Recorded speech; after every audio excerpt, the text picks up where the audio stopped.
Como a mão que jurou remendar a carne humana aprendeu a despedaçá-la com tanto método e fúria? Por que os estatutos de uma irmandade de enfermeiros, repletos de instruções sobre o tratamento de escaras e a pureza dos lençóis, dedicavam quase metade de seus parágrafos à arte precisa de matar? A resposta não está em um único homem, nem em um único voto, mas no cadinho de fogo e sangue que foi a Jerusalém do século XI. A cidade santa, recém-conquistada pela fúria da primeira cruzada, não era um lugar de orações piedosas. Era um matadouro a céu aberto. As ruas, escorregadias de sangue, ecoavam os lamentos dos moribundos, um coro polifônico de agonia em latim, árabe e hebraico. E no meio deste inferno, um homem chamado Gerardo e seus seguidores operavam um milagre silencioso. O seu hospital, fundado décadas antes sob a permissão dos governantes muçulmanos, não fechou as suas portas. Pelo contrário, abriu-as ainda mais. Dentro daquelas paredes o inimigo não existia. Havia apenas corpos quebrados, febres delirantes, feridas que supuravam independentemente da fé daquele que sofria. O juramento deles era simples e absoluto: cuidar dos nossos senhores, os doentes. Mas o mundo lá fora não era simples. O que é mais assustador?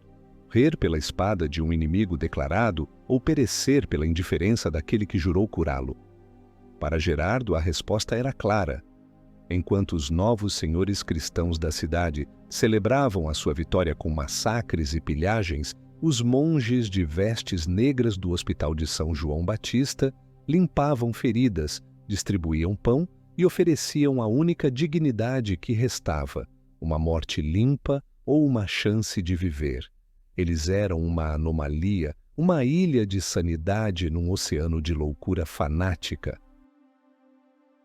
Os seus pacientes eram um mosaico do Levante, cavaleiros francos com membros gangrenados, peregrinos exaustos de toda a cristandade, mercadores sírios apanhados no fogo cruzado e até mesmo soldados sarracenos, abandonados pelos seus próprios companheiros na fuga precipitada. Para os irmãos, o sofrimento não tinha bandeira nem religião. Essa pureza de propósito, no entanto, era uma vela acesa no meio de um furacão.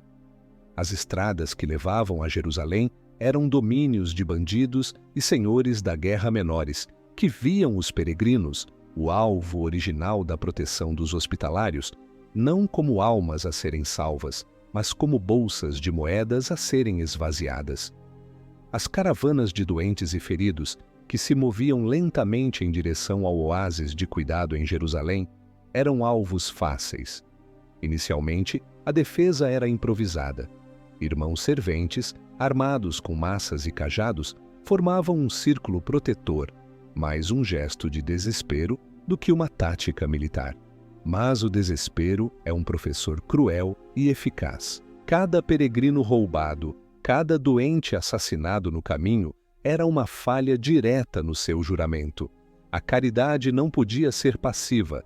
Para existir naquele lugar, ela precisava de dentes e garras.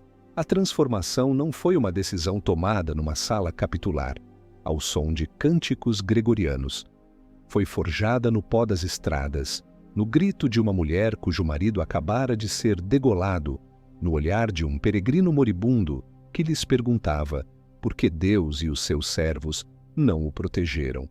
Os primeiros atos de violência cometidos pelos irmãos não foram ofensivos, foram uma extensão do ato de curar. Defender um paciente de um corte de espada era tão vital quanto defender seu corpo de uma infecção. E assim, a linha começou a se borrar. O irmão, que de manhã aplicava um unguento numa ferida, à tarde esmagava o crânio de um ladrão com uma massa de ferro. Era um paradoxo vivo, uma contradição ambulante que caminhava pelas terras ensanguentadas da Palestina. A questão que pairava no ar, não dita, mas sentida por todos, era visceral. É possível preservar a alma quando o seu dever é tirar a vida de outrem para salvar terceiros? A liderança da ordem, agora sob Raymond Dupuy, sucessor de Gerardo, entendeu que a improvisação não era mais suficiente. O caos não estava diminuindo, pelo contrário, estava se organizando. Os inimigos não eram mais apenas bandos de salteadores, mas exércitos disciplinados que começavam a se unir sob líderes carismáticos como Zendi e, mais tarde, Nur ad-Din.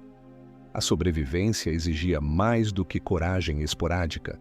Exigia organização, disciplina e uma aceitação formal de que a espada e o bisturi eram, para eles, ferramentas do mesmo ofício sagrado. A discussão interna deve ter sido feroz, um embate teológico e prático que abalou os alicerces da jovem ordem. Um monge era um homem de paz, um servo de Deus, cujo único combate deveria ser contra as tentações da carne e do espírito.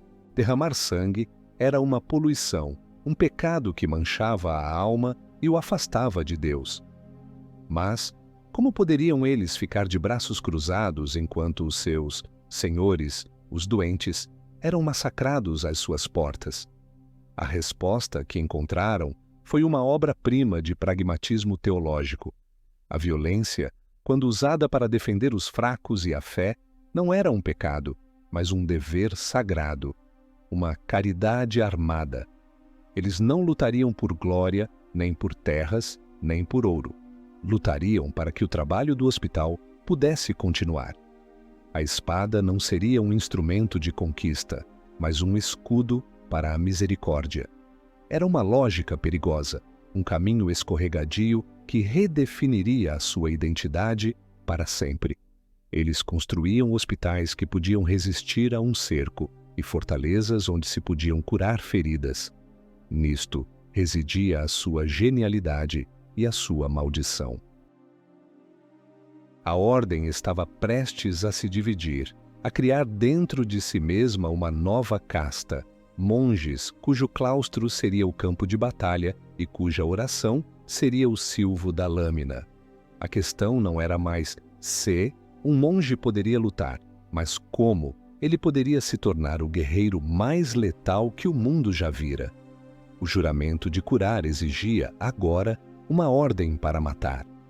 A ideia, uma vez plantada, cresceu com a velocidade de uma videira no deserto. A necessidade era a água e o sangue dos inocentes, o fertilizante. A realidade do reino de Jerusalém era a de uma fronteira perpétua, um enclave cristão cercado por um mar de hostilidade. As guarnições dos nobres seculares eram pequenas, espalhadas e frequentemente mais interessadas em suas próprias querelas feudais do que na defesa comum. Os peregrinos continuavam a chegar, atraídos pela promessa de salvação, e continuavam a morrer nas estradas. A ordem do hospital, com sua organização centralizada, sua crescente riqueza, vinda de doações de toda a Europa e, acima de tudo, sua motivação que transcendia a ganância terrena, estava em uma posição única para preencher esse vácuo de poder. Eles eram confiáveis, disciplinados e, o mais importante, presentes em todos os lugares onde o perigo espreitava. A sua reputação de cuidadores lhes dava uma autoridade moral que nenhum barão mercenário poderia comprar. Se eles pegassem em armas, não o fariam como conquistadores, mas como guardiões. E essa imagem era uma arma mais poderosa do que qualquer espada. Era a justificativa que o Papa e os reis da Europa precisavam para apoiar a criação de algo que o mundo nunca tinha visto, um exército de monges. A transição de defensores reativos para uma força militar proativa estava se tornando não apenas uma opção, mas uma inevitabilidade ditada pela brutalidade de seu tempo. O debate sobre a legitimidade de monges guerreiros era acalorado não apenas dentro da ordem, mas em toda a cristandade. Figuras como São Bernardo de Claraval, o arquiteto ideológico dos Cavaleiros Templários, tiveram que desenvolver uma complexa ginástica teológica para justificar a matança em nome de Cristo. A solução foi a doutrina do malicídio. A ideia de que matar um malfeitor pagão não era um homicídio, mas a destruição do mal em si. O cavaleiro de Cristo, portanto, matava sem pecado. Os hospitalários, sempre mais pragmáticos, pareciam menos preocupados com a teoria e mais com a prática. O seu argumento era mais simples e direto. As nossas enfermarias estão cheias de vítimas da violência.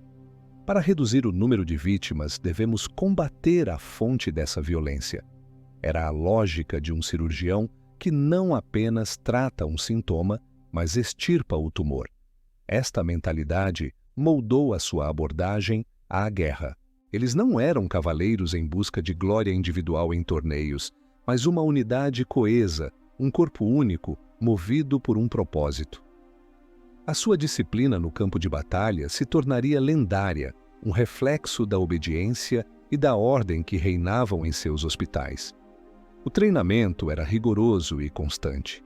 Um irmão não possuía nada, sua armadura, seu cavalo, sua espada, tudo pertencia à ordem, sua vida também. A estrutura da ordem evoluiu para refletir essa nova realidade dual. No topo estava o grão-mestre, uma figura com poder quase absoluto, um misto de abade e general. Abaixo dele, a ordem se dividia em classes distintas. Os irmãos cavaleiros, recrutados exclusivamente entre a mais alta nobreza da Europa, formavam a elite de cavalaria pesada, o núcleo de sua força de combate. Eles eram os tanques de guerra medievais, envoltos em aço, movidos por uma fé fanática e uma vida inteira de treinamento marcial.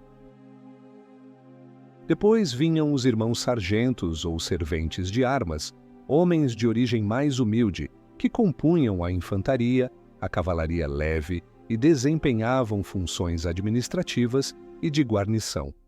E, crucialmente, ainda existiam os irmãos capelães, os sacerdotes, que cuidavam das necessidades espirituais, e os irmãos serventes, que continuavam o trabalho original nos hospitais.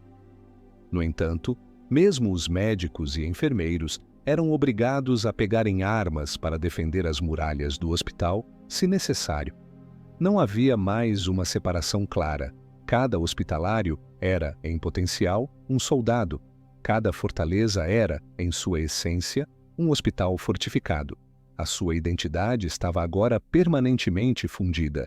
A cruz branca de 8 pontas em seu manto negro representava não apenas as 8 bem-aventuranças, mas também os 8 pontos de onde um ataque inimigo poderia vir. O momento decisivo veio no ano de 1136, quando o rei Fulk de Jerusalém, incapaz de guarnecer adequadamente a fronteira sul de seu reino, cedeu aos hospitalários o recém-construído castelo de Bet Gibelan. Esta não era uma pequena torre de vigia, era uma fortaleza estratégica, crucial para controlar as rotas de Ascalão, a última fortaleza fatímida na costa. Ao aceitar o castelo, a ordem cruzou o Rubicão.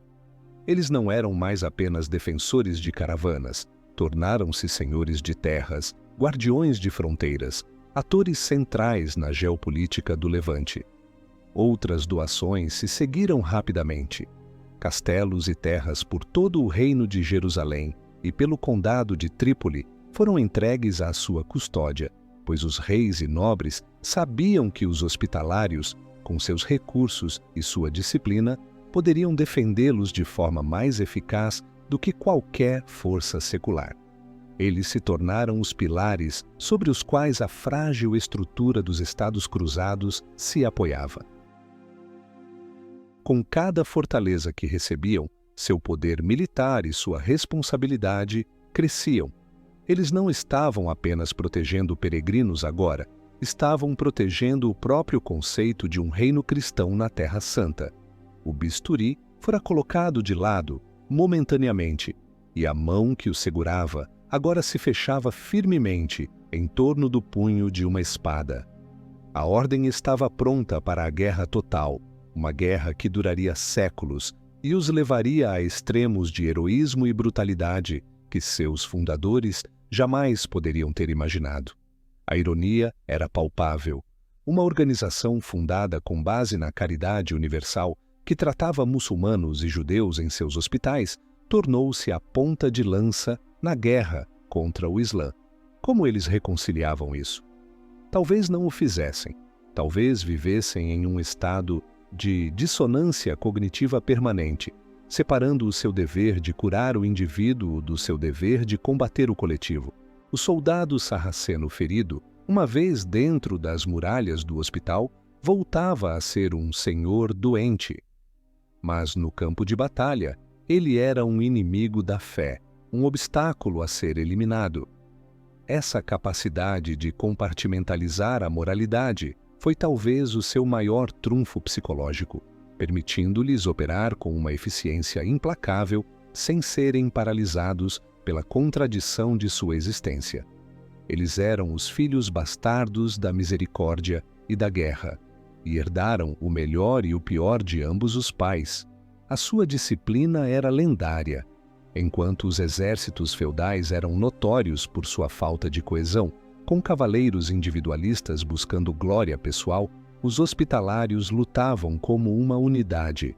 Uma carga de seus cavaleiros era um evento aterrorizante, uma parede de aço e fúria que poucos exércitos conseguiam suportar.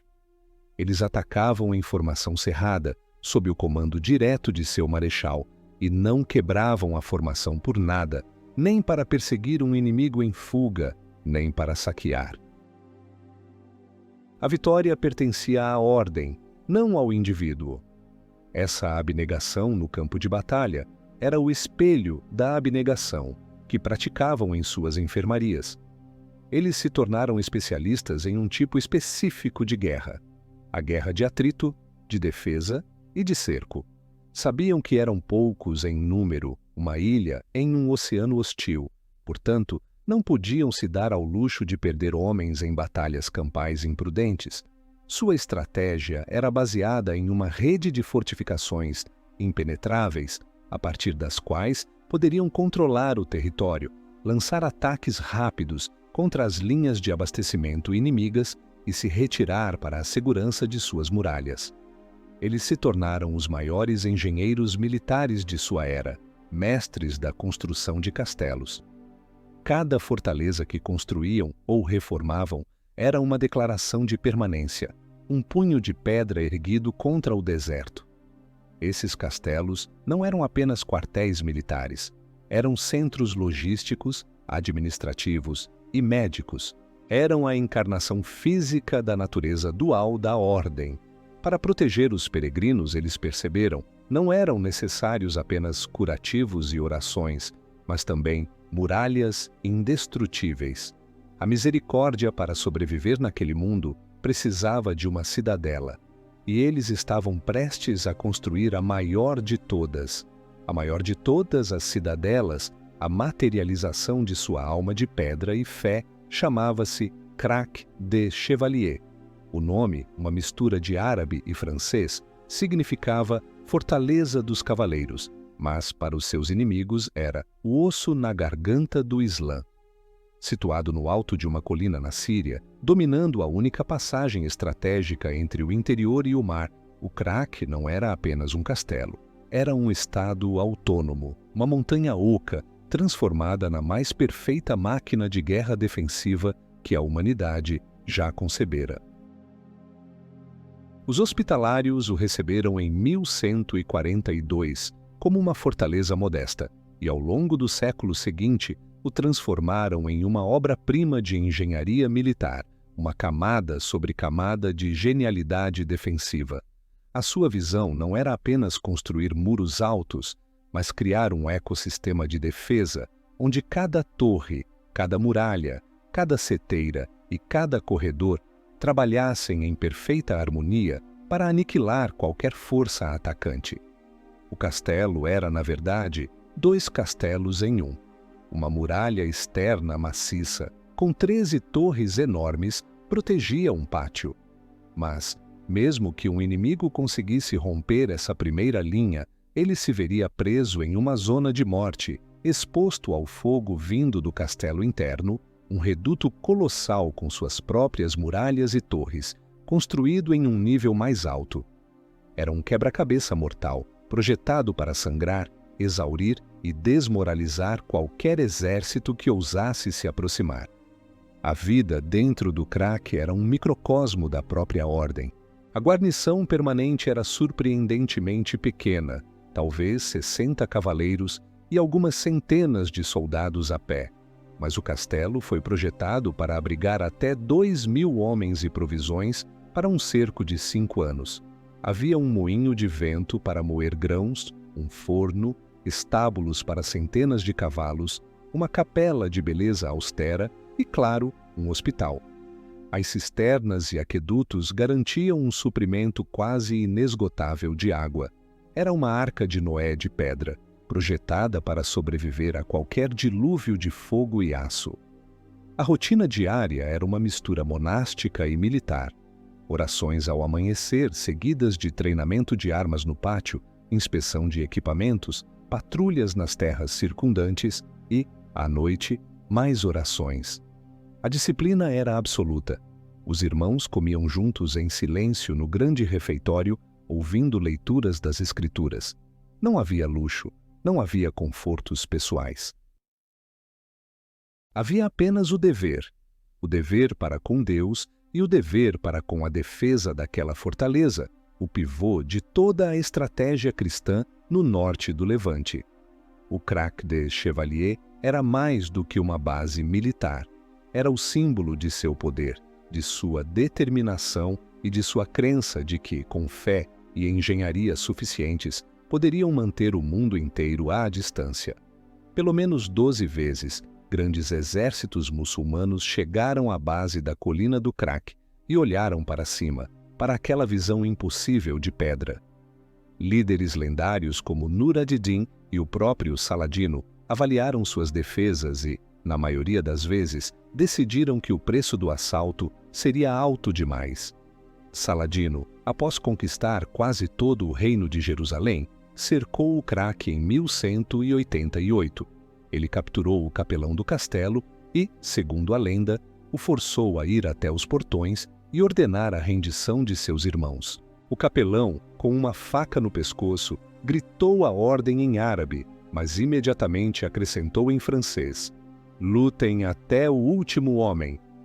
Saladino, talvez por respeito à sua bravura ou simplesmente por cálculo estratégico, levantou o cerco e partiu.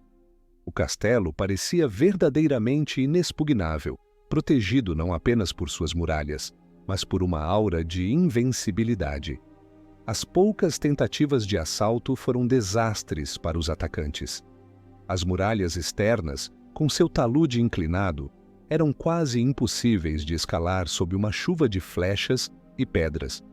As torres se projetavam para fora, permitindo que os defensores disparassem contra qualquer um que chegasse à base da muralha. E se os portões fossem arrombados, os atacantes entravam em um corredor em zigue-zague, uma armadilha mortal, com buracos no teto, de onde óleo fervente e pedras eram despejados. O Crac era a personificação da guerra assimétrica medieval.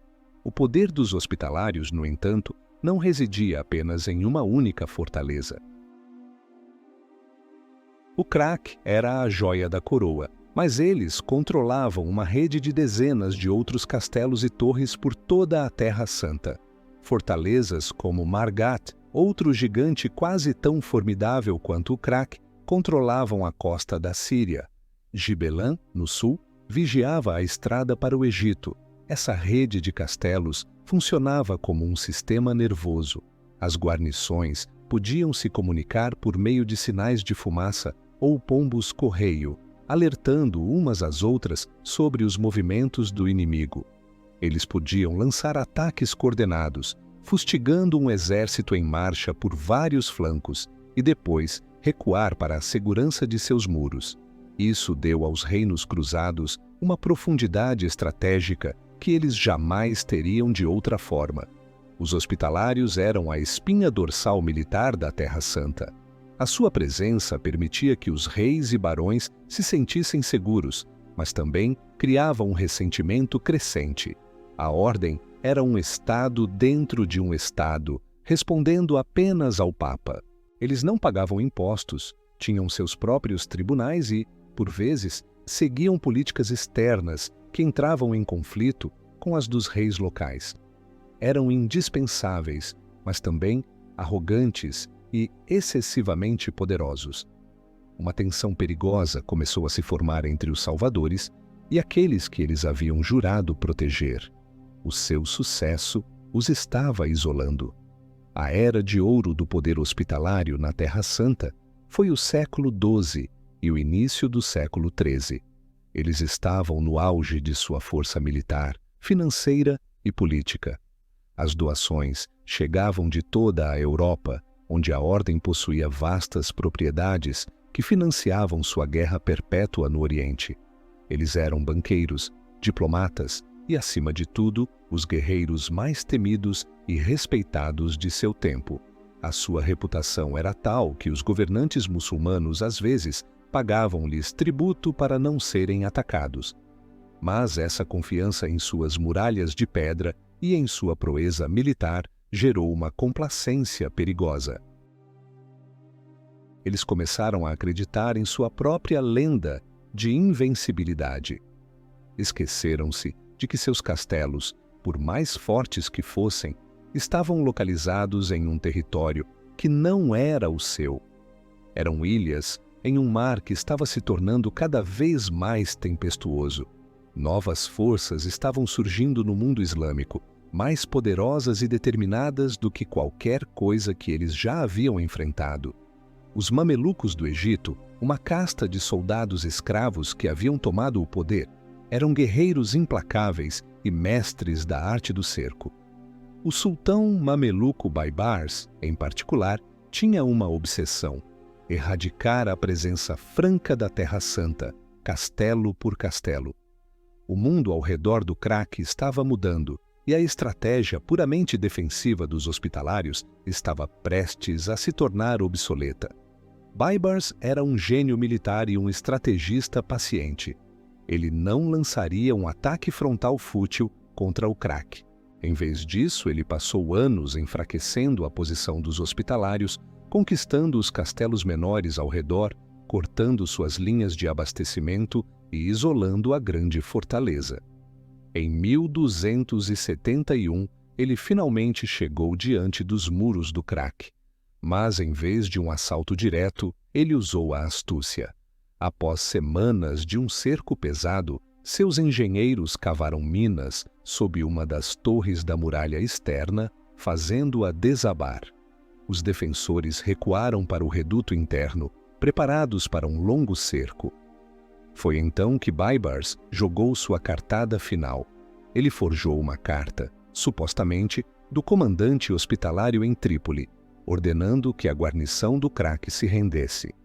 Os cavaleiros, isolados do mundo exterior e sem esperança de receber reforços, acreditaram na farsa. Eles negociaram uma rendição honrosa com permissão para partir em segurança para Trípoli. O inexpugnável craque de Chevalier, que resistira a Saladino, caiu por um truque. Foi um golpe psicológico devastador. Se o craque podia cair, nada era seguro. A queda do grande castelo não foi o fim, mas foi o começo do fim. A maré da história havia virado irreversivelmente contra os reinos cruzados. Suas fortalezas de pedra, antes símbolos de poder, estavam se tornando suas tumbas. A perda do craque foi um prenúncio sombrio. Nas 2 décadas seguintes, a teia de aranha do poder cristão no Levante se desfez, fio por fio. Os mamelucos, sob uma sucessão de sultões implacáveis, avançaram metodicamente, conquistando cidade após cidade, castelo após castelo. Trípoli caiu em 1289.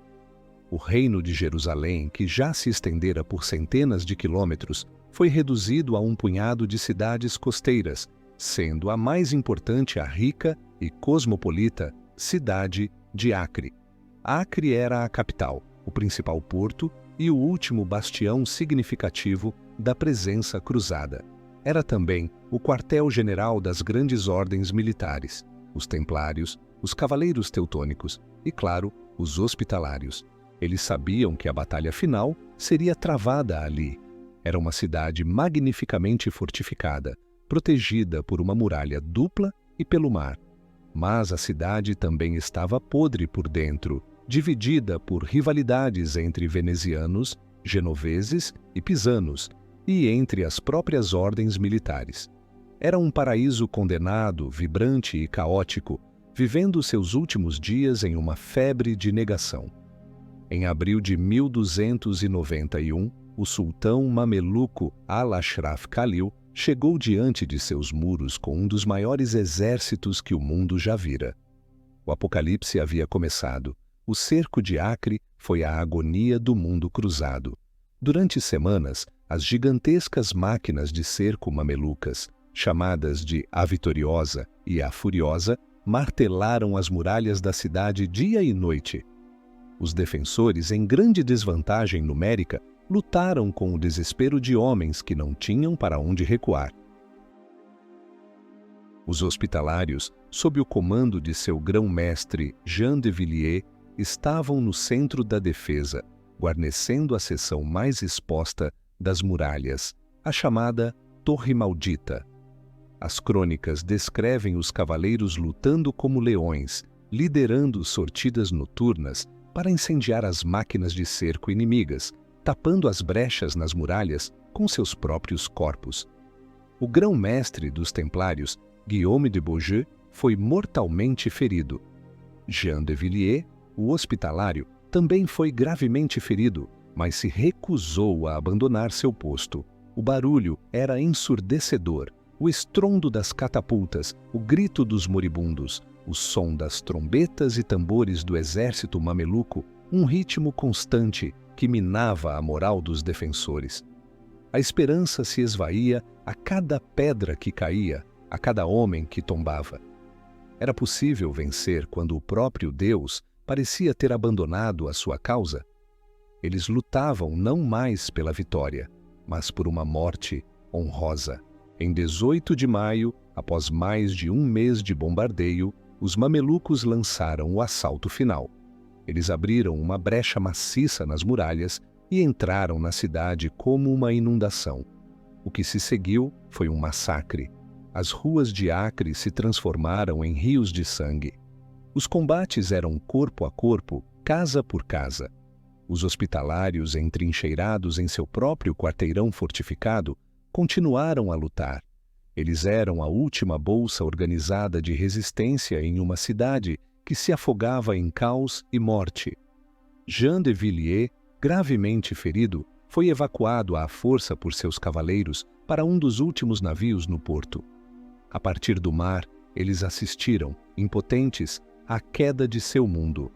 O quartel-general dos Templários, uma fortaleza maciça à beira-mar, resistiu por mais alguns dias, abrigando milhares de civis, antes que suas fundações, minadas pelos engenheiros mamelucos, cedessem, enterrando defensores e atacantes sob as ruínas. A cidade queimou por dias. O reino de Jerusalém, após quase 200 anos de existência, estava morto. Para a Ordem de São João, a perda foi total. Eles não perderam apenas uma cidade, perderam sua casa, sua terra, seu propósito original. Perderam a Terra Santa. Eram agora exilados, uma ordem de guerreiros sem uma guerra para lutar, uma ordem de curandeiros sem um hospital em sua terra sagrada. Flutuando no Mediterrâneo, em navios superlotados com refugiados e os destroços de seu exército, eles enfrentavam a aniquilação. O choque da perda foi profundo, existencial. Por quase 2 séculos, sua identidade esteve intrinsecamente ligada à defesa da Terra Santa. Agora, essa razão de ser havia desaparecido. Eles se estabeleceram temporariamente em Chipre, mas eram hóspedes indesejados em um reino que já tinha seus próprios problemas.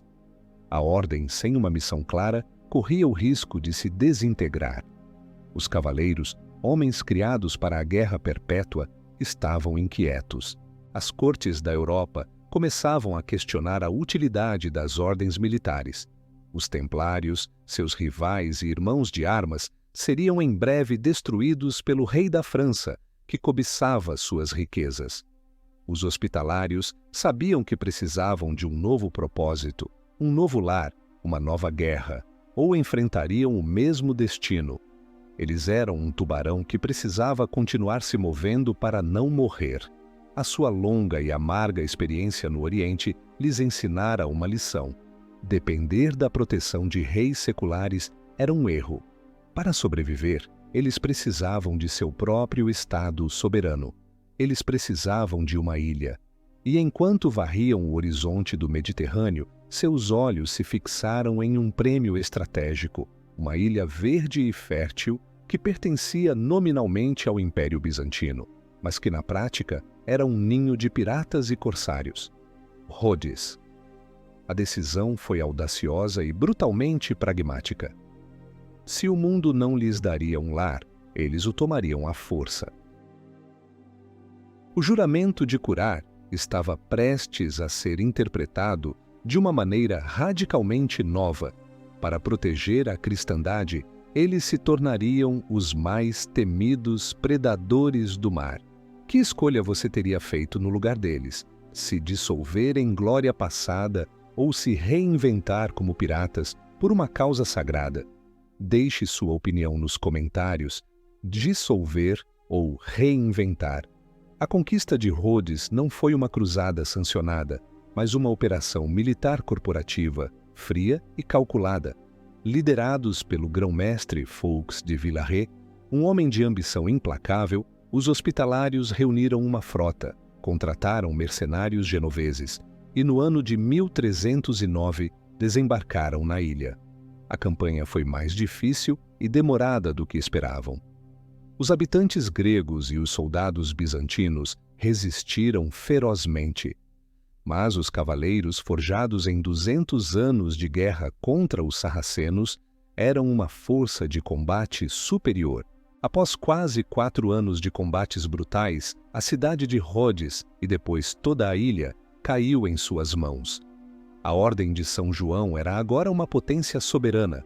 Eles tinham um território, um governo e, o mais importante, um porto de águas profundas. A sua transformação foi imediata e radical. De uma ordem militar terrestre, eles se tornaram uma potência naval. A cruz de 8 pontas, antes pintada em escudos que repeliam cargas de cavalaria, agora adornava as velas de galeras de guerra que patrulhavam o Mediterrâneo Oriental. A sua nova missão se tornou clara: travar uma guerra naval perpétua, um corso, contra o poder crescente dos turcos otomanos e dos sultanatos mamelucos. Eles se tornaram os cães de guarda da cristandade no mar. Mas há uma linha tênue entre um corsário sancionado e um pirata. E os cavaleiros de Rhodes dançaram sobre essa linha com uma agilidade predatória. A sua frota, uma das mais avançadas e bem treinadas do Mediterrâneo, não se limitava a defender as rotas de navegação cristãs. Ela atacava ativamente o comércio muçulmano, invadia cidades costeiras na Anatólia e no Egito, saqueava navios mercantes e, crucialmente, capturava milhares de prisioneiros. Esses prisioneiros se tornaram a moeda corrente de seu novo estado. Os ricos eram resgatados por fortunas. Os saudáveis e fortes eram acorrentados aos remos de suas próprias galeras, condenados a uma vida de sofrimento para impulsionar a máquina de guerra que os havia escravizado. Os demais eram vendidos nos mercados de escravos da Europa. A ironia era avassaladora. A Ordem do Hospital, fundada para servir os pobres e os doentes, tornou-se um dos maiores traficantes de escravos do Mediterrâneo. O hospital em Rhodes era magnífico, uma maravilha da arquitetura e da medicina de seu tempo. Mas suas operações, sua própria existência, eram financiadas pelo saque e pelo sofrimento humano em uma escala industrial. O paradoxo que nascera em Jerusalém atingira o seu ápice sombrio. Eles se tornaram um reflexo espelhado de seus inimigos, os corsários da barbárie, lutando fogo com fogo, brutalidade com brutalidade, em nome de uma fé que pregava a misericórdia. A cidade de Rhodes foi transformada em uma das fortalezas mais formidáveis do mundo. Os cavaleiros, usando sua vasta experiência em engenharia militar, construíram um sistema de muralhas e bastiões tão avançado que fazia as defesas de Acre parecerem primitivas. A cidade era dividida em duas partes: o Colacium, a área restrita onde os cavaleiros viviam, em auberges ou albergues, de acordo com sua língua ou nacionalidade: França, Auvergne, Provença, Itália, Alemanha, Inglaterra, Aragão e Castela, e Aburgo, onde vivia a população local. O Palácio do Grão-Mestre, uma fortaleza imponente, dominava a cidade. A Rua dos Cavaleiros, uma via de paralelepípedos perfeitamente preservada até hoje, corria do palácio até o porto. A vida no Colacium era austera e disciplinada, uma continuação da tradição monástica, mas era uma disciplina voltada para um propósito naval. Os cavaleiros aprendiam a lutar em convéses escorregadios, a navegar pelas estrelas e a comandar homens em batalhas navais caóticas. A sua guerra havia mudado. Não eram mais cargas de cavalaria pesada em planícies poeirentas, mas abordagens desesperadas. O choque de aço contra aço no espaço confinado de um navio inimigo, o ar denso com o cheiro de pólvora, suor e sal marinho. O seu principal inimigo agora era o nascente Império Otomano. Os otomanos, tendo consolidado seu poder na Anatólia, começavam a se expandir pela Europa e a construir sua própria frota formidável. Rhodes era uma adaga apontada para o coração de suas rotas marítimas. Os cavaleiros eram uma ameaça constante e humilhante. Em 1444, eles desempenharam um papel crucial na defesa de Esmirna. Em 1480, eles resistiram a um grande cerco do sultão Mehmed II, o conquistador de Constantinopla. A defesa heróica, liderada pelo grão-mestre Pierre d'Aubusson, que foi ferido 5 vezes, mas se recusou a deixar as muralhas, tornou-se uma lenda em toda a Europa. A vitória confirmou sua reputação como o baluarte da cristandade no Oriente. Eles eram os leões do mar, os corsários da cruz, e pareciam tão invencíveis em seu novo lar insular quanto pareciam em seu antigo castelo na Síria. Mas, assim como antes, o seu sucesso estava semeando as sementes de sua própria destruição. O Império Otomano não era um inimigo que esquecia uma humilhação. E um novo sultão estava prestes a subir ao trono, um homem de ambição ilimitada, conhecido no Ocidente como Solimão, o Magnífico. E ele não toleraria a existência daquele ninho de serpentes em seu quintal. O início do século XVI viu a ordem no auge de seu poder em Rhodes. Sua frota era temida em todo o Egeu. Seus cavaleiros eram considerados os melhores guerreiros da cristandade. Mas o mundo estava mudando rapidamente. O poder otomano, sob o sultão Selim I e depois seu filho Solimão, havia se expandido exponencialmente. Em 1517, Selim conquistou o Egito, aniquilando o sultanato mameluco, o antigo inimigo dos cavaleiros. Isso significava que Rhodes agora estava completamente cercada por territórios otomanos. A ilha não era mais uma adaga no flanco do inimigo. Era um enclave isolado no coração do império mais poderoso do mundo. Solimão, ao ascender ao trono em 1520, deixou suas intenções claras. Ele não poderia prosseguir com suas ambições na Europa, nos Balcãs e na Hungria, deixando uma base naval cristã tão poderosa e agressiva em suas costas. A destruição de Rhodes não era uma questão de se, mas de quando. O grão-mestre na época era um francês austero e brilhante, Philippe de Villiers de L'Isle-Adam. Eleito em 1521, ele navegou da França para Rhodes, escapando por pouco de uma tentativa de assassinato e da frota do famoso corsário otomano Kurtoğlu. Ao chegar, ele não perdeu tempo. Começou a reforçar as defesas, a estocar alimentos e pólvora e a enviar apelos desesperados por ajuda aos príncipes da Europa. A ajuda nunca chegaria. A cristandade estava dividida por suas próprias guerras, principalmente a rivalidade entre o imperador Carlos V e o rei Francisco I da França. Os cavaleiros estavam sozinhos. Em junho de 1522, o prenúncio da tempestade apareceu no horizonte. Era a armada otomana, uma frota de, talvez, 400 velas. Pouco depois, um exército gigantesco, estimado em 100.000 homens ou mais, desembarcou na ilha, sob o comando do próprio Solimão. Contra essa força colossal, Lil Adam tinha talvez 700 cavaleiros e cerca de 6.000 soldados e milicianos da ilha. As chances não eram apenas desfavoráveis, eram impossíveis. Mas os cavaleiros de Rhodes não eram homens que se rendiam às probabilidades. Eles confiavam em suas muralhas, em sua habilidade e em sua fé. O cerco que se seguiu foi um dos mais épicos e brutais da história da guerra. Durante 6 meses, a pequena guarnição resistiu a um bombardeio incessante de uma artilharia otomana que era a mais avançada do mundo. As muralhas, que pareciam inexpugnáveis, foram lentamente pulverizadas e transformadas em montes de escombros. Os otomanos lançaram dezenas de assaltos em grande escala, ondas humanas que se chocavam contra as brechas e eram repelidas em combates corpo a corpo de uma ferocidade indescritível.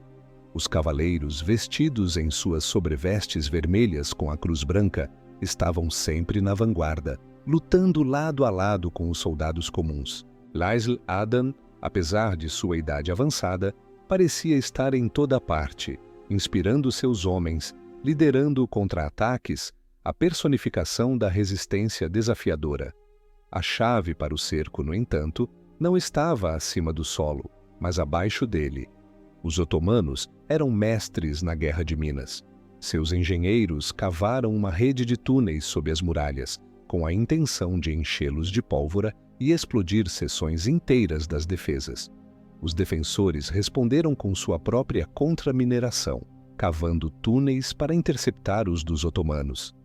O subsolo de Rhodes tornou-se um segundo campo de batalha, um labirinto escuro e claustrofóbico onde homens lutavam em silêncio com adagas e picaretas para não alertar os que estavam acima.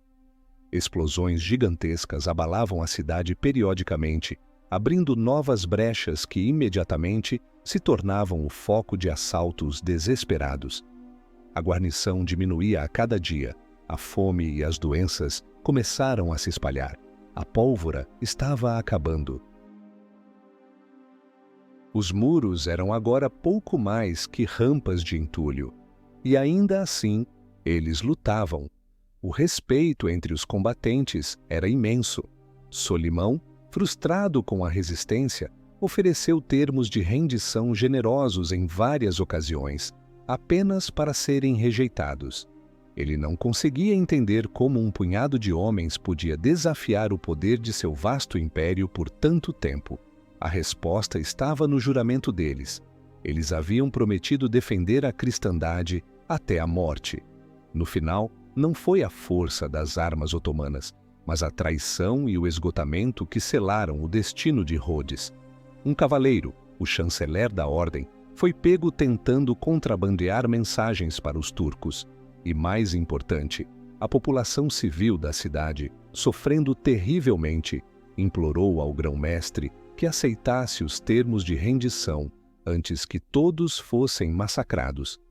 Em dezembro, com seus homens reduzidos a espectros, as muralhas em ruínas e sem mais esperança de alívio, Lil Adam finalmente concordou em negociar. Solimão, em um gesto de respeito por seu valente inimigo, ofereceu termos notavelmente honrosos.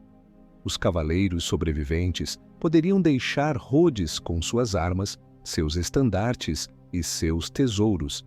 Os cidadãos que quisessem partir poderiam fazê-lo, e os que ficassem teriam suas vidas, propriedades e liberdade religiosa garantidas. No dia de Ano Novo de 1523, os remanescentes da Ordem de São João, uma procissão sombria e orgulhosa, marcharam para fora da cidade que haviam defendido tão ferozmente e embarcaram em seus navios. Disse que Solimão, ao encontrar Lil Adam, comentou com seus vizires: "É com grande tristeza que sou forçado a expulsar este velho de sua casa." Pela segunda vez em sua história, os hospitalários eram exilados, sem teto. Eles haviam perdido, mas sua derrota foi mais gloriosa do que a maioria das vitórias. Eles haviam mostrado ao mundo que o espírito humano, mesmo em um corpo quebrado, podia desafiar impérios. Mas a glória não lhes daria um novo lar. A perda de Rhodes foi um trauma, mas também uma lição. Eles sobreviveram porque sua organização, sua disciplina e sua reputação permaneceram intactas. Eram agora uma lenda viva, os heróis de Rhodes, e essa fama era um capital político valioso. Nos 7 anos seguintes, eles vagaram pelo Mediterrâneo, uma frota sem porto, um governo sem país, procurando desesperadamente um novo lugar para fincar sua bandeira. Eles negociaram com vários monarcas europeus, mas ninguém queria abrigar uma força militar tão independente e poderosa. Finalmente, em 1530, o imperador Carlos V, que também era rei da Sicília, ofereceu-lhes um presente. Foi um presente envenenado. Ele lhes deu o arquipélago maltês, as ilhas de Malta, Gozo e o porto de Trípoli, na costa norte-africana. A condição era um pagamento simbólico anual, um único falcão, o falcão maltês, a ser enviado ao vice-rei da Sicília. Quando os comissários da ordem chegaram a Malta, seu relatório ao novo grão-mestre, o herói de Rhodes, foi desolador. Malta era uma rocha estéril, não havia árvores, quase nenhuma terra arável, e a população era pobre e escassa. A única coisa que a ilha tinha eram portos magníficos. Comparada à verde e rica Rhodes, era um exílio no deserto. Muitos cavaleiros se opuseram à mudança, mas não tinham escolha. Era Malta ou nada. Com o coração pesado, eles aceitaram. Eles eram, mais uma vez, os guardiões da fronteira mais perigosa da cristandade. A ordem se estabeleceu na pequena cidade portuária de Birgo, do outro lado do grande porto da futura Valeta. Eles imediatamente começaram a fazer o que faziam de melhor: construir fortificações. Reforçaram o forte de Santo Ângelo na ponta de Birgo e começaram a construir defesas na península vizinha de Senglea. Eles sabiam que Solimão não os havia esquecido. A perda de Trípoli para os otomanos em 1551 foi um lembrete brutal de sua vulnerabilidade. A Guerra de Corso recomeçou com ferocidade renovada. As galeras maltesas, sob o comando de cavaleiros lendários como Maturin Rômegas, tornaram-se o terror do Mediterrâneo Central. Eles interceptaram navios que transportavam peregrinos muçulmanos para Meca, saquearam comboios de grãos destinados a Istambul e, em 1564, capturaram uma grande galé, pertencente ao eunuco-chefe do harém do sultão. Um insulto pessoal que Solimão, agora um homem velho, não podia ignorar. A gota d'água havia caído. Solimão jurou destruir a ordem de uma vez por todas. Ele reuniu a maior armada que o Mediterrâneo já vira, uma força ainda maior do que a que havia conquistado Rhodes. O objetivo era simples: apagar Malta do mapa. Em 1565, sob o comando do grão-mestre Jean Parisot de la Valette, um veterano de 70 anos do cerco de Rhodes, os cavaleiros se prepararam para sua hora mais sombria e gloriosa. O grande cerco de Malta estava prestes a começar. Em 18 de maio de 1565, a mesma data em que Acre havia caído, a armada otomana foi avistada na costa de Malta. Eram quase 200 naus, transportando mais de 40.000 soldados, incluindo os janízaros, a tropa de elite do sultão. Para enfrentá-los, La Valette tinha cerca de 600 cavaleiros e aproximadamente 8.000 soldados malteses e mercenários. Assim como em Rhodes, as chances eram astronomicamente contra eles. A estratégia otomana era clara. Primeiro, capturar o pequeno forte de Santo Elmo, que guardava a entrada dos dois principais portos, o Grande Porto e Mar Samchet. Eles estimaram que levaria alguns dias, levaria mais de um mês. A defesa de Santo Elmo tornou-se uma das epopeias mais terríveis e heróicas da história militar. O pequeno forte, guarnecido por não mais do que 1.500 homens, foi submetido a um bombardeio contínuo de canhões de cerco massivos. As muralhas foram reduzidas a pó. Os assaltos eram diários, ondas de janízaros que se lançavam contra os escombros, apenas para serem repelidos pelos defensores esgotados em combates de uma selvageria inimaginável. Os cavaleiros juraram lutar até o último homem. Quando não conseguiam mais ficar de pé por causa dos ferimentos, lutavam sentados em cadeiras. Finalmente, em 23 de junho, o forte caiu. Os otomanos não encontraram prisioneiros, apenas um punhado de homens feridos que foram crucificados em escárnio. Lavalette, em resposta, decapitou todos os seus prisioneiros turcos e disparou suas cabeças dos canhões em direção ao acampamento inimigo. A guerra havia se tornado uma luta sem quartel, um confronto de extermínio. A queda de Santo Elmo foi uma vitória pírrica para os otomanos. Eles perderam milhares de seus melhores soldados e, crucialmente, um mês de campanha. Agora, eles se voltaram para o prêmio principal, as cidades de Birgo e Senglea, onde Lavalette e o grosso de suas forças estavam entrincheirados. O que se seguiu foi um verão de inferno. O calor era insuportável. A água era racionada. As muralhas de Birgo e Senglea eram marteladas incessantemente pela artilharia. Os assaltos eram quase diários. Em um ataque maciço, os otomanos conseguiram romper as defesas de Senglea, mas foram repelidos por um contra-ataque liderado pelo próprio Lavalette, de 70 anos, que entrou na briga com sua espada. Os civis malteses, incluindo mulheres e crianças, lutaram ao lado dos cavaleiros, jogando pedras, despejando água fervente e remendando as muralhas sob fogo. A resistência tornou-se um esforço total, a luta de um povo inteiro pela sua sobrevivência. A ordem que chegara a Malta como um senhor estrangeiro fundiu-se com a ilha em um único corpo desafiador. Eles se tornaram um só na agonia e na resistência. O mundo cristão assistia com a respiração suspensa, mas a tão prometida frota de socorro do vice-rei da Sicília não chegava. Estavam sozinhos, de novo. Esta era a sua última batalha, o apogeu sangrento da sua longa guerra. Era possível que a vontade humana pudesse realmente triunfar sobre uma força tão esmagadora?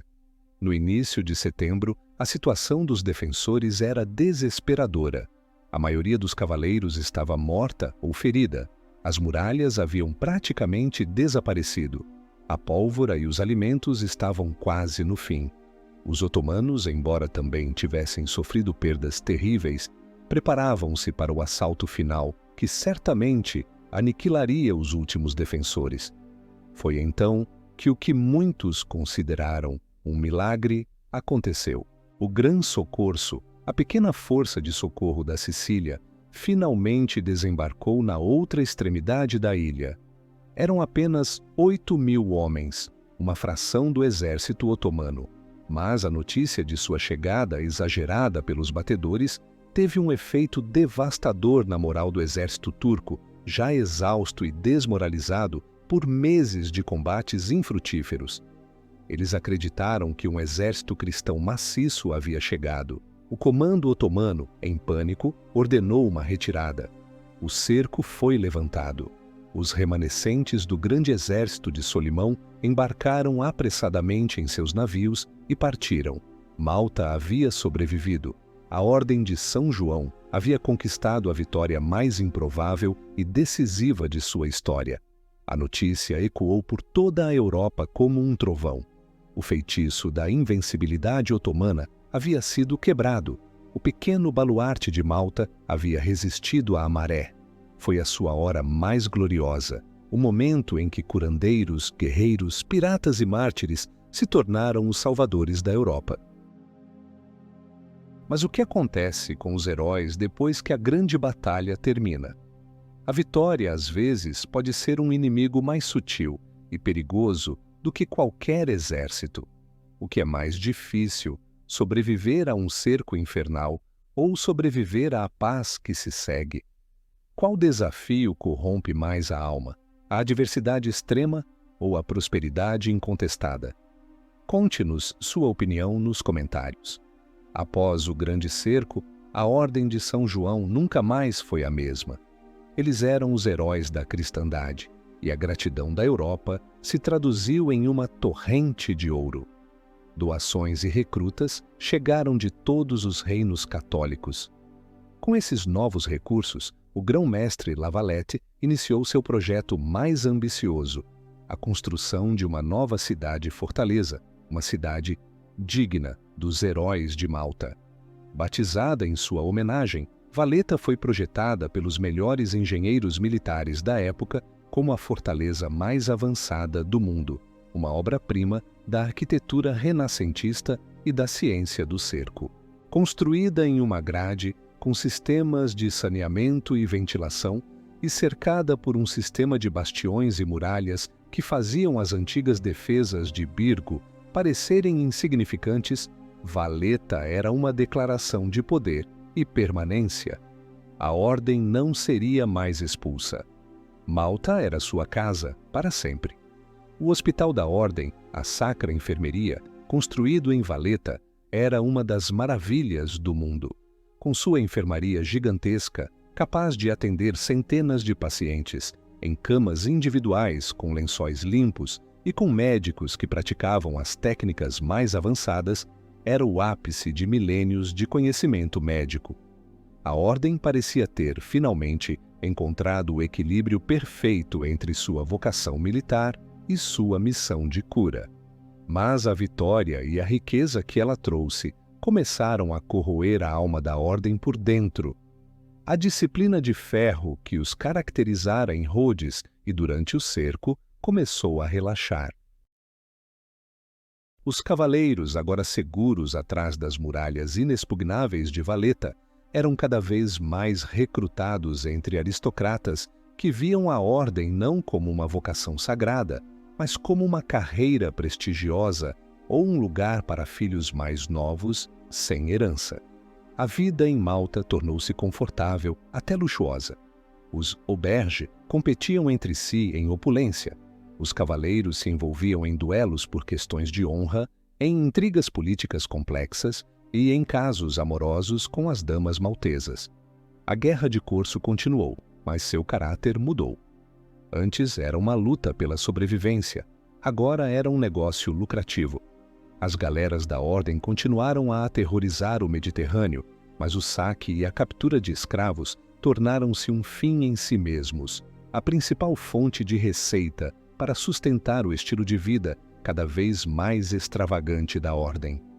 A Sacra Enfermeria, o símbolo de sua caridade, era paradoxalmente financiada pela brutalidade do mercado de escravos de Malta. Eles eram guardiões de um hospital de última geração e, ao mesmo tempo, senhores de uma economia baseada no trabalho forçado. A contradição que sempre existira em seu cerne estava se tornando uma hipocrisia insustentável. O poder militar da Ordem também começou a declinar, não em tecnologia, mas em espírito. A grande frota de galeras, impulsionada por milhares de escravos acorrentados aos remos, era uma visão temível, mas estava se tornando obsoleta.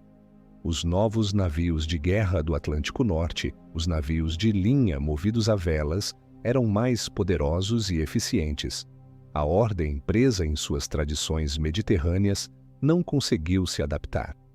A sua famosa infantaria, que havia defendido as brechas de Rhodes e Malta, foi substituída por regimentos mercenários.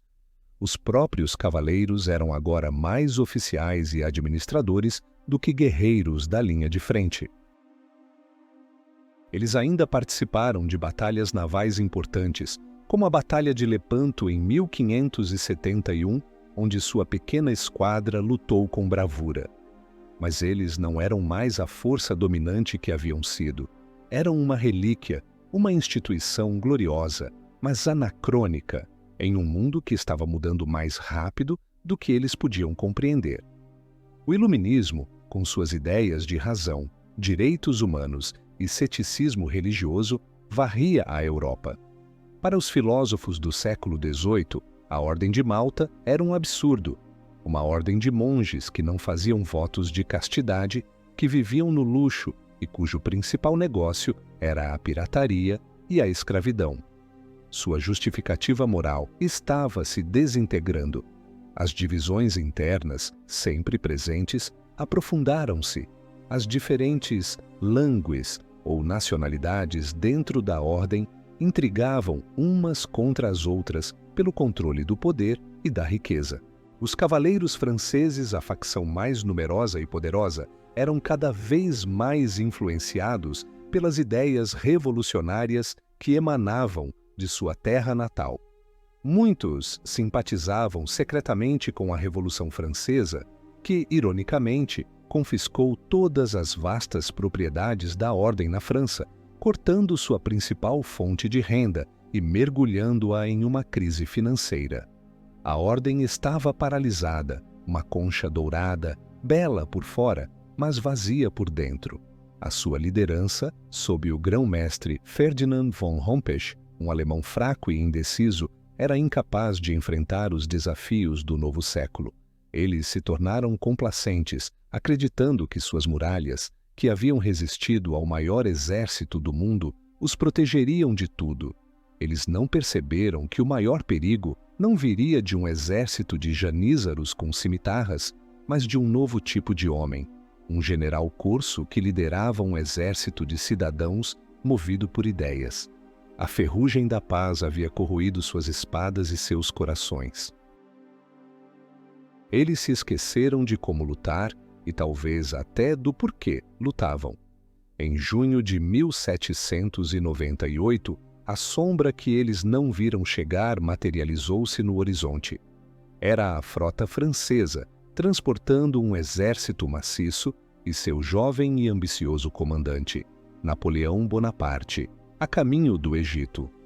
Napoleão pediu permissão para ancorar no grande porto e obter água. Hompesch, seguindo as regras da ordem que proibiam a entrada de mais de 4 navios de guerra de uma nação cristã em seus portos de uma só vez, recusou. Foi o pretexto que Napoleão precisava. Ele desembarcou suas tropas em vários pontos da ilha. A resistência foi patética, quase inexistente. Os cavaleiros franceses da ordem se recusaram a lutar contra seus compatriotas. A população maltesa, que há muito se ressentia do governo arrogante dos cavaleiros, não ofereceu apoio. As defesas formidáveis de Valetta, projetadas para resistir a meses de cerco, não dispararam um único tiro com convicção. Em menos de 2 dias, sem uma única baixa francesa significativa, o grão-mestre Hompesch assinou a rendição. Os descendentes dos leões de Malta, os heróis que haviam desafiado o Império Otomano em seu auge, entregaram sua ilha inexpugnável sem luta. Foi um fim humilhante, uma tragicomédia. Napoleão, em poucos dias, aboliu a escravidão, reformou a administração e partiu para o Egito, deixando uma pequena guarnição para trás. A Ordem de São João, após 268 anos em Malta, estava novamente exilada, despojada de seu lar, de sua riqueza e, o mais importante, de sua honra. Desta vez parecia que não haveria retorno. A grande lenda havia se desintegrado em pó. O colapso foi total e vergonhoso. Os cavaleiros foram dispersos, a ordem fragmentada em facções rivais. Por décadas, eles foram peões nos jogos de poder da Europa. O czar Paulo I da Rússia, em um movimento bizarro, declarou-se grão-mestre de uma facção ortodoxa da ordem. Os britânicos, que expulsaram os franceses de Malta em 1800, prometeram devolver a ilha à Ordem, mas nunca o fizeram, reconhecendo seu valor estratégico. Malta tornou-se uma joia da coroa do Império Britânico. A Ordem, pela primeira vez em sua história, não tinha mais um papel militar. Eles eram uma ordem de cavaleiros sem cavalos, uma potência naval sem navios, uma soberania sem território. Pareciam destinados a desaparecer, a se tornar apenas uma nota de rodapé nos livros de história, um conto de fadas sobre santos guerreiros e piratas piedosos.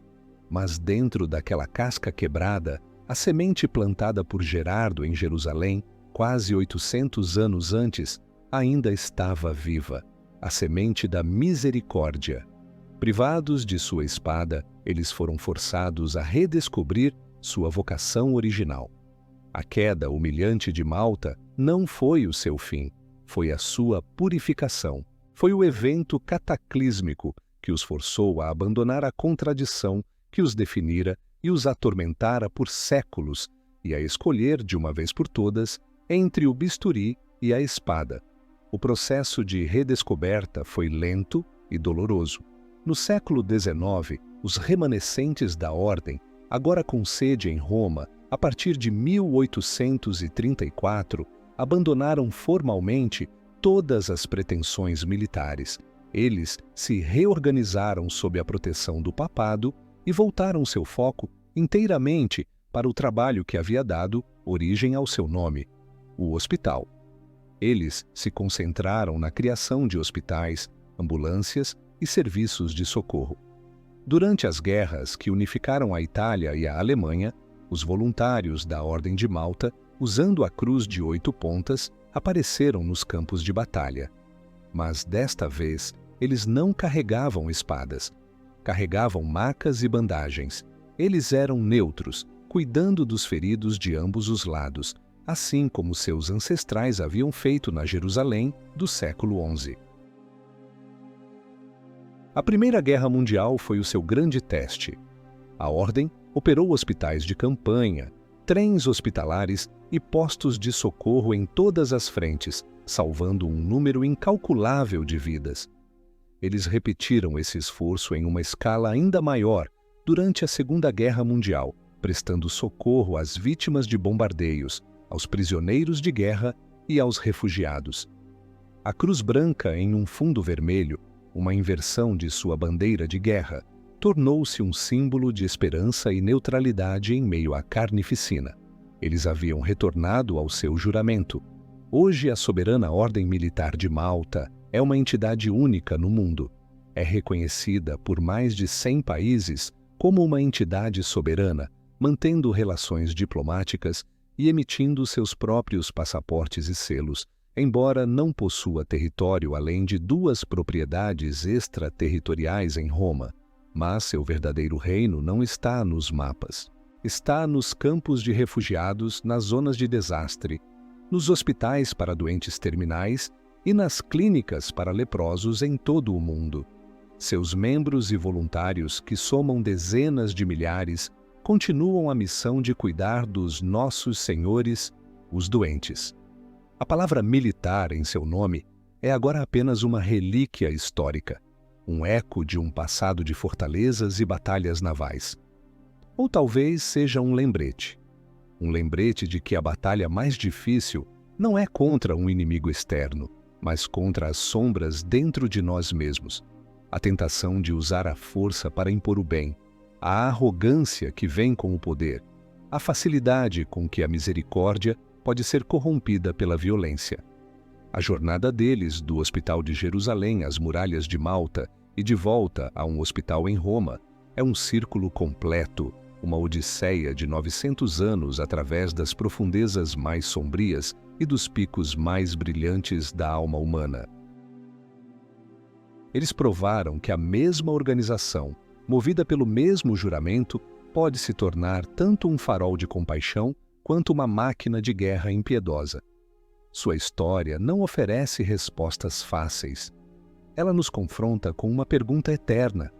Eles foram forçados a pegar na espada para proteger a misericórdia, mas ao se tornarem mestres da guerra, quase perderam a mesma misericórdia que juraram defender.